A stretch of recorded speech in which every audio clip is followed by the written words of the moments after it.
ರಾಜ್ಯದ ಕರಾವಳಿ ಭಾಗದಲ್ಲಿ ತೌಕ್ತೆ ಚಂಡಮಾರುತದ ಹಿನ್ನೆಲೆಯಲ್ಲಿ ಭಾರೀ ಗಾಳಿ ಮಳೆ ನಿನ್ನೆಯಿಂದ ಸುರಿಯಲಾರಂಭಿಸಿದ್ದು, ಈ ಹಿನ್ನೆಲೆಯಲ್ಲಿ ವಿಜಯವಾಡದಿಂದ ಎನ್ಡಿಆರ್ಎಫ್ ತಂಡ ಮಂಗಳೂರಿಗೆ ಆಗಮಿಸಿದೆ. ಮಂಗಳೂರಿನ ಸಸಿಹಿತ್ಲಿನಲ್ಲಿರುವ ಮುಂಡಾ ಬೀಚ್ ಪ್ರದೇಶದಲ್ಲಿ ಎನ್ಡಿಆರ್ಎಫ್ ತಂಡದ ಸದಸ್ಯರು ವೀಕ್ಷಣೆ ಮಾಡಿದರು. ಈ ಸಂದರ್ಭದಲ್ಲಿ ಗೃಹ ರಕ್ಷಕ ದಳದ ಕಮಾಂಡೆಂಟ್ ಡಾಕ್ಟರ್ ಮುರಳಿ ಮೋಹನ್ ಚೂತಾರ್ ಅವರು ಮಾತನಾಡಿ, ಚಂಡಮಾರುತದ ಹಿನ್ನೆಲೆಯಲ್ಲಿ ಮುನ್ನೆಚ್ಚರಿಕೆಗಾಗಿ ಎನ್ಡಿಆರ್ಎಫ್ ತಂಡದವರು ಆಗಮಿಸಿದ್ದಾರೆ. 20 ಮಂದಿ ಸದಸ್ಯರನ್ನೊಳಗೊಂಡ ಈ ತಂಡವು ಇಲ್ಲಿನ ಪ್ರದೇಶದಲ್ಲಿ ಯಾರಾದರೂ ತೊಂದರೆಗೆ ಸಿಲುಕಿಕೊಂಡ್ರೆ ಅವರನ್ನ ರಕ್ಷಣೆ ಮಾಡಲಿದ್ದಾರೆ. ಜಿಲ್ಲಾಡಳಿತದ ನಿರ್ದೇಶನದ ಮೇರೆಗೆ ಈ ತಂಡ ಕಾರ್ಯನಿರ್ವಹಿಸಲಿದೆ ಎಂದು ಹೇಳಿದರು.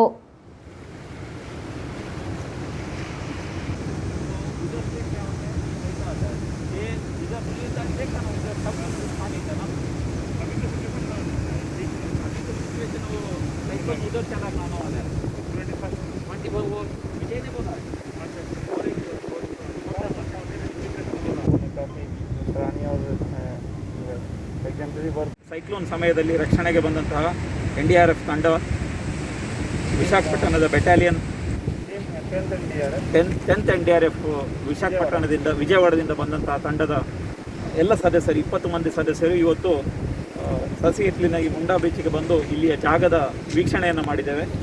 ಇಲ್ಲಿಯ ತಹಶೀಲ್ದಾರ್ ಅವರು ಇದ್ದಾರೆ, ಹಾಗೆ ಸುರತ್ಕಲ್ ಘಟಕದ ಘಟಕಾಧಿಕಾರಿಯವರು ಹಾಗೂ ನಮ್ಮ ಇನ್ಸ್ಪೆಕ್ಟರ್ RP ಚೌಧರಿ ಸಹ ನಮ್ಮ ಜೊತೆ ಇದ್ದಾರೆ.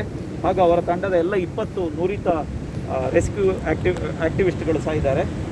ಎಲ್ಲರೂ ಈ ಜಾಗದ ವೀಕ್ಷಣೆಯನ್ನು ಮಾಡಿದ್ದೇವೆ. ಜಿಯೋಗ್ರಾಫಿಕಲ್ ಲೊಕೇಶನ್ ಯಾವ ರೀತಿ ಇದೆ, ಯಾವ ರೀತಿ ತೊಂದರೆಗಳಾಗ್ತಾ ಇದೆ ಪ್ರತಿ ವರ್ಷ, ಅದನ್ನು ನಮ್ಮ ಗೃಹರಕ್ಷಕ ದಳದ ಇಲಾಖೆ ವತಿಯಿಂದ ನಾವು ಅವರಿಗೆಲ್ಲ ಜಿಲ್ಲಾಡಳಿತದ ಆದೇಶದ ಮೇರೆಗೆ ನಾವು ಅವರಿಗೆ ಬ್ರೀಫ್ ಮಾಡಿದ್ದೇವೆ ಯಾವ ಯಾವ ರೀತಿಯ ತೊಂದರೆಗಳಾಗ್ತದೆ ಅಂತೇಳಿ.